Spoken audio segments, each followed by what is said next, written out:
सवार ही गिरते हैं मैदाने जंग में। सवार ही गिरते हैं मैदाने जंग में, वो क्या गिरे जो घुटनों के बल चले। नमस्कार प्यारे बच्चों। अभी अभी आपका जो HSSC की जो सी और डी ग्रुप की जो भर्तियां होने वाली हैं आपकी 2025 में, ठीक है, उसकी जो अधिसूचना जारी हुई है 2025 के नाम से। और आपका एग्जाम 26 और 27 जुलाई को है। तो आपकी क्या टर्म्स और कंडीशन रहेंगी, आपको कैसे क्या आपको अपने आप को किस कंडीशन में प्रिपेयर करना है, ठीक है। तो वो जो गाइडलाइन है, जो अधिसूचना है आपकी, वो जारी हो चुकी है। तो उसी पर हम थोड़ी सी डिस्कस करेंगे, ज़्यादा समय खराब नहीं करेंगे। देखो,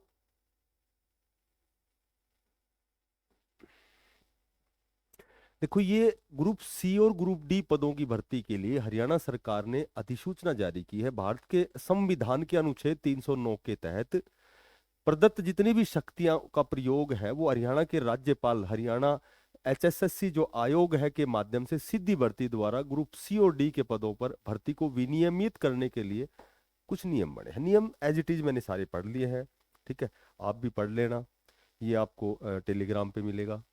तो लगभग इसमें जो मैंने पढ़ा है, तो मोटे तौर से वही बात, सारी चीजें हैं वही। आपकी 10 गुना की कंडीशन है। उससे पहले मैंने पहले पिछली वीडियो में आपको बताया था कि अनावश्यक बातों पे ध्यान मत दो कि भाई क्वालिफाई होगा, 10 गुना की कंडीशन खत्म हो गई है, तो इस तरह की कुछ चीज नहीं होने वाली है।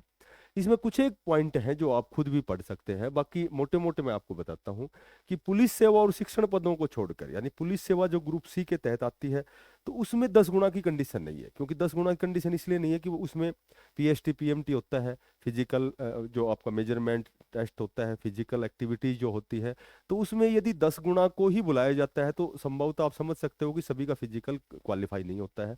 तो इसमें कंडीशन हो सकता है कि 20 गुना की भी हो, 15 गुना की भी हो। तो इसमें बढ़ाया जा सकता है। वही 50% जनरल को चाहिए, वही 40% आपको OBC बाकी कैटेगरी को चाहिए। इसमें सारी चीजें एज इट इज वही है। इसमें ज्यादा कुछ बहुत ज्यादा बदलाव नहीं है।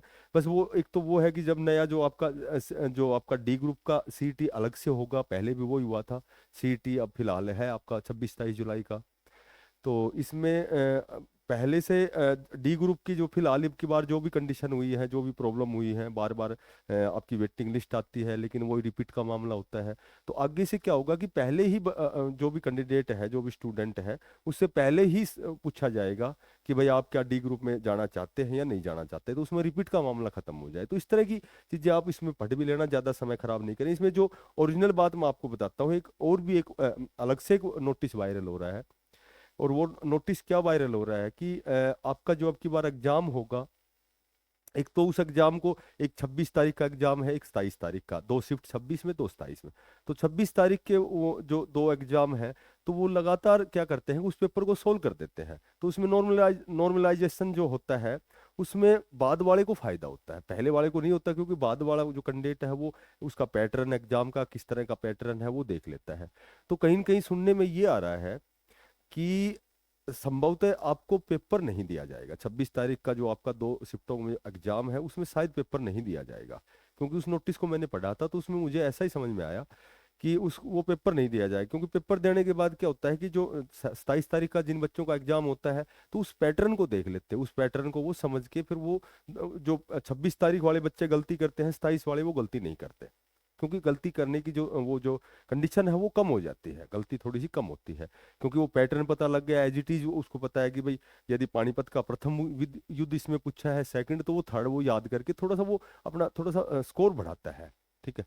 तो ऐसा सुनने में आया है कि हालांकि इसमें मैंने पढ़ा था, इसमें ऐसा कुछ नहीं लिखा हुआ है। एक अलग से और नोटिस था वो कल का। तो संभवतः ऐसा हो कि आपका पेपर जो है वो आपको ऑफलाइन पेपर है तो वो नहीं दिया जाएगा, शायद ऐसा हो सकता है, ठीक है। क्योंकि एक तो पेपर कोई सोल्व नहीं कर सकता कि 26 तारीख का पहले यूट्यूबर पेपर सोल्व कर देते थे, 27 वाले देख लेते थे उसको, तो एज इट इज उनको कुछ न कुछ 2 4 5 नंबर का फायदा होता था। तो नॉर्मलाइजेशन जो होता है उसका बेनिफिट, उसका नुकसान भी होता है लास्ट वाली शिफ्ट को, कि वह उनका स्कोर ज़्यादा होता है। तो इस तरह की कुछ कंडीशन यार आपका जो ये इस तरह का जो नॉर्मलाइजेशन है ये ना हो, तो इसलिए हो सकता है आपको पेपर ना दिया जाए। बाकी जब तक ऑथेंटिक यदि अपडेट नहीं आती है, जब तक इसको यही समझ सकते हैं कि वो कितना सत्य है कितना नहीं है, तो वो कहीं न कहीं मेरे ख्याल से 1-2 दिन में पता लग जाएगा, इस तरह का कोई ऑफिशियल यदि नोटिस आता है तो जो बच्चा नया है चैनल को सब्सक्राइब करना, इसको ज़्यादा से ज़्यादा आप शेयर करना। फिर मिलते हैं किसी नई अपडेट के साथ, तब तक के लिए बेस्ट ऑफ लक, धन्यवाद, राम राम।